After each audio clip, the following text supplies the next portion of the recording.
আওয়ামী লীগের জঙ্গি লীগের জন্ম ভারতে, তাদের মৃত্যু ভারতে হবে।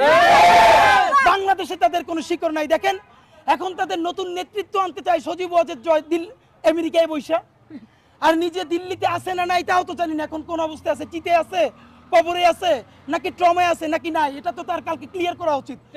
আমার ধারণা সে তো ভালো অবস্থায় নাই, কারণ যেই রিয়েকশন মেম্বার দেওয়ার কথা সেই রিয়েকশনও যে হাসিনা দিছে 15 বছর ধইরা, এখন তারে পোলাপান যেই সব চুদলিং পং পং বলে, এটা তার উচিত তো নারায়ে তাকবীর বলে গালি দেওয়া।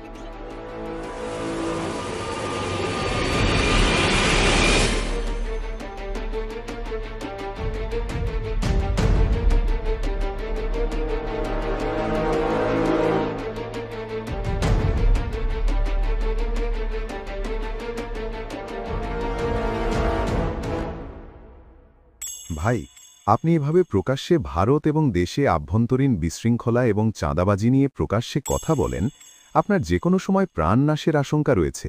তাই আপনার জন্য রাষ্ট্রীয়ভাবে সিকিউরিটি দেওয়া প্রয়োজন।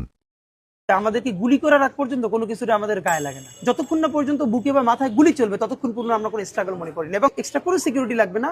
শুধু আমাদেরকে যদি কেউ গুলি করে মেরে ফেলে তাকে যেন ধরে বিচার করা হয়। আপনি যদি আজকে আমাকে, জাবেরকে, আমাদের টিমকে মেরে ফেলেন এবং তার যদি বিচার করতে না পারেন, তাহলে নতুন কেউ জন্মাবে না। শুধু এই জন্য তার বিচার করে ফেলতে হবে, আর কিছু স্পেশাল সিকিউরিটি লাগবে না।